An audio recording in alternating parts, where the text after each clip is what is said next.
Hey guys, just seen the Springbok team being announced, the Springbok squad, and going to go through it quickly. But some interesting inclusions and exclusions. Nothing too serious. As we expected, it was going to be a very strong squad that was named. There's 22 World Cup winners in the 33-man squad. A bit of a bigger squad because they're playing 2 tests in Australia. And a lot of those guys will be involved in the All Black test when they come back, but there's quite a few injuries. So I think let's go through them quickly, and we can have a look at the squad, and from there, just give you some thoughts on what Rassie's plans are going forward. But saying that, it's really a strong squad. It's a squad picked for a reason, and some of the injuries I think might almost help Tony Brown with the game plan. And Australia is going to be a very interesting time for a place to sort of employ that game plan, because Australia likes to play quite fast-paced rugby, and it's going to be a good challenge for this team. Of course, if they can get off to a good start in the Rugby Championship, they'll do great coming home and full of confidence facing the All Blacks. If they lose the 2 games, of course, then that piles on the pressure on Rassie and them coming back to South Africa. But given the quality of the squad, there's no reason why they shouldn't feel they couldn't win back-to-back in Australia. Even though South African sides have often conspired to get themselves out of trouble and or in trouble in Australia and lose games that they should have won. With that in mind, let's take a look at the squad that was picked and some of the interesting inclusions and exclusions. Interestingly, the only name called up outside the squad from the incoming tours and the Welsh tests, the first 4 tests of the year, is that of Ruan Nokia. That comes mainly because Franco Mostert has broken his leg and is going to be out for a while, and we've got injuries to Jean Klein, Loet de Jager and Franco. So they instead of moving players around, somebody like Peter Steph du Toit, Ben Jason Dixon to lock, they've brought in a specialist lock, which is Ruan Nokia. He was in the standby squad, and obviously he's the next guy to come in. So he's the next guy there. The other interesting thing is the one injury we didn't know about was Faf de Klerk. He's been put on the sidelines. We're not sure what's with him. They haven't specified the injuries. It seems to be a bit of a trend with the box lately. They don't seem to tell you what's wrong with the guys or injuries or how long they're out. I'm not sure if that's just a bit of mind games for the opposition. But Faf has been left at home. And the other guys that we thought might be in the squad, Stephen Kitsoff and Kane Moody, both of them we were told were cleared, seem to have also been left at home. So they obviously going to be given some more time to recover, and they'll be back later on. There's also 2 other players that can't travel with them. Jasper Visser, who will serve game 5 and 6 of his 6-game ban. He'll be available when the squad gets back to South Africa for the All Black games, so we should see him there. And the other one is obviously Andre Estes, who got red carded on Saturday and will obviously have to face a disciplinary hearing, is likely to probably be out for a couple of weeks given the red card, and so we'll see after what happens over his disciplinary hearing when he'll rejoin the squad. Then the players that have sort of left the squad. Interesting, Ron Fent, who was brought in, made his debut against Portugal. He's one of the guys who's out. The other 2 that sort of dropped out is interesting. I think a loose forward, we're always going to lose one loose forward. They had quite a few in there. But the loose forwards that dropped out of the squad was Pepsi Buthelezi, who made his debut on Saturday as well. And we expected him maybe to stay. But Elrich Lowe seems to have got the nod, given that Elrich was never part of the original squad, as part of the standby squad.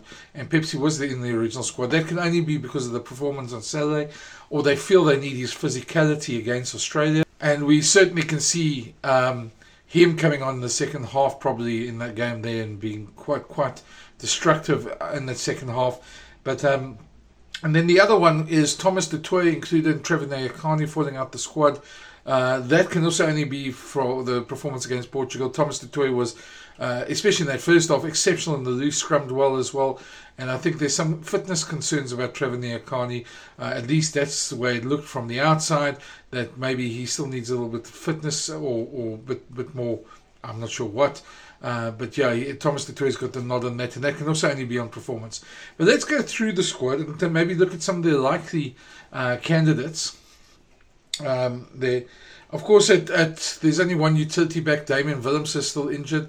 Edward van der Merwe and Wing is still injured as well. So if we look at those guys who are also injured, I mentioned Jean Klein, Loet de Jager, Franco Mostert, Stephen Kitsoff, Faf de Klerk, Jaden Hendricks and Herschel Yankees also both injured at the moment. Canan Moody, we spoke as well, Edward van der Merwe and Damian Willems. So those are the injured players, so quite a few injured players at the moment. But the Springbok squad has got so much depth at the moment, so many young players coming through. I don't think that's even going to matter. There's so many players knocking on their door at the moment that they're in a very fortunate position that they can actually try some new players and blood some new players, and there's players who've really put their hands up. So okay, back to the squad. Sasha Feinberg Ngomazulu is the utility back.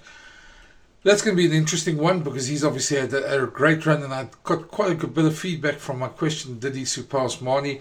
It was never to disparage Mani because obviously he had a great game as well, but it's just his kicking that seems to be the problem. And that, unfortunately for Mani, means that Sasha may have moved ahead of him, especially on the bench, to bring up somebody, and the performances he's put in this season so far from the bench has really earned him a lot of respect. And there's a lot of people talking about him as the next Springbok fly-off. He's still very young. He's still probably got a lot of way to go. But because of the goal kicking, I think he probably would nudge himself onto that bench, especially because he's more versatile, can play 12 and 15. Mani can, of course, play 15 as well. But I think Sasha's really done enough there to probably earn a bench spot and start putting pressure on Andre Pollard for the fly-off spot. Then at fullback, Willie Leroux and Apelele Fassi, the two players that there. Kieran Horn falls out as well.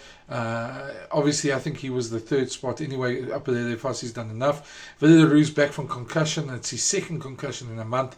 So he's going to be watched for that. If he gets another one, he may pick up some problems. But there's some real concern about that, I know, in the camp as well. But Willie is such an important player, such a playmaker. He's really somebody that they want to have in the squad, and certainly fits into Tony Brown's attacking plan more. So I think we'll probably see him start. The wingers will pick themselves: Cheslin Colby, Kurtie Arendse and Makazole Mapimpi. No sort of real challenge there with Edward van der Merwe injured and Canan Moody still not back. But when they get back, it's going to be quite interesting. The midfielders is very interesting. They also picked themselves with Andre Esthuizen out. They haven't gone for fourth midfielder. Jesse Kriel can obviously cover centre as well, and Sasha can cover 12. Andre can also cover 12 in an emergency. So there's enough cover there. But the bun fight between Lukhanyo Am and Jesse Kriel is going to be very interesting. Lukhanyo Am had a great game against Portugal, especially when they were down to 13 men at times. He really marshalled that defence and covered for more than one player. So I was really impressed with that as well. And he is a class act to begin with. Kriel is, of course, in great form and was the form player in the World Cup as well, and has really shown some great form against Ireland in the opening two tests there. That's going to be a very interesting selection. Who will be on the bench and who will take the starting role? Let me know what you think in the comments. I think whoever's not in the starting role will be on the bench either way. It just gives them so much more options when it comes to the bench. And I suppose it also brings up the point there, getting to the halfbacks now as well. Do we go with a 5-3 bench, or do we still go with a 6-2 bench? Because if you're going to play the attacking game plan that Tony Brown wants to play, there is certainly merit in playing a 5-3 bench when you have a Lukhanyo, Jesse, a Sasha, and then one of the halfbacks on the bench as well. It gives you so much more impact as well. So maybe we'll see the Springboks go back to a traditional 5-3 bench. It'd be quite interesting, especially given all the debates and all the bleating from the Northern Hemisphere about subs and how the Boks use their bomb squad. Then the halfbacks, well, it's an interesting one. No Faf de Klerk. It feels a bit weird not having him in the squad. Jaden Hendricks and Herschel Yankees both injured as well with him. Although I think those two will probably struggle to make the squad as it is. I was very impressed with Kobus Reinach, and I really think Kobus Reinach, Grant Williams and Morne van der Berg are really suited to Tony Brown's game plan, and we can probably see a lot more of them if we go on like this. But those are the three for the tour. So I think we're going to see a very good attacking game plan. I think Kobus Reinach's been underrated. He's given the Boks a lot over the years. Never really played the starring role, but always been exceptional when he played. So I'd like to see a lot more of him. And then we get to the loose forwards, and this is quite interesting because without Jasper Visser there, Kwagga Smith is obviously the incumbent number 8. Elric Lowe could probably also play 8 as well, so that could be an option against Australia. Peter du Toit picks himself as well. Ben Jason Dixon has been exceptional and would definitely be in a match day 23, especially on form at the moment. He was everywhere. His work rate has really been incredible and it's really made a big impression at the Springboks so far. Sia will obviously captain the side, so Marco van Staden likely to be on the bench there as well for him. But then you look at, those are the, if you look at that, Ben Jason Dixon, Peter du Toit, Sia, Elric, Quagga and Marco van Staden, you could probably see them go with 3 loose forwards on the bench as well, depending on what they want to do. But there's certainly enough quality that any of those 6 can start, and Boks are certainly blessed with that. Locks, only 3 locks, Eben Etzebeth, Salman Murat and Ergir Snyman. 4 locks. Ruan Nokia is obviously also there. He's there for more supporting role. I think we're probably going to see Ergir and Eben start with Salman on the bench. But again, it depends what they want to go with in terms of a 6-2 or 5-3 split. It gives you obviously options there. Interestingly enough, though, when you get to the hookers, Johan Grobler is there. Malcolm Marx is back. We heard on Saturday from Rassie that Malcolm Marx is likely to play the second test against Australia, so we're likely to see him there. So it means for the first test, Johan Grobler is likely to play, and they've got Jan-Hendrik Wessels and Marco van Staden who could probably cover if there is an injury in the first week. But Malcolm Marx will play the second week, so we expect Jan Grobler to back up Bongi in that first test as well. Jan-Hendrik Wessels obviously did enough to impress Rassie Erasmus, did enough to impress a lot of people, and he's been included as a utility forward over there, obviously as a loosehead, but can also play hooker, and the Boks see him as that type of player going forward to 2027, so they're very keen to keep him in a squad for that as well. So other than that, Thomas du Toit gets the nod. We look at the other props, Vincent Koch, Frans Malherbe. You've got 3 very good tight heads there who really going to take on the Australian scrum. Oxenche and Gerard Steenekamp, the 2 incumbent loose heads, both of them can demolish opposition scrum, so we expect that as well. And then Jan-Hendrik Wessels as the return swinger in the squad. So all in all, an extremely strong squad for me. Given the injuries and the suspensions, could have been a little bit stronger if there were players fit and not suspended. But nothing wrong with that squad at all, and it's going to be interesting to see how they play against Australia. We're looking forward to that as well.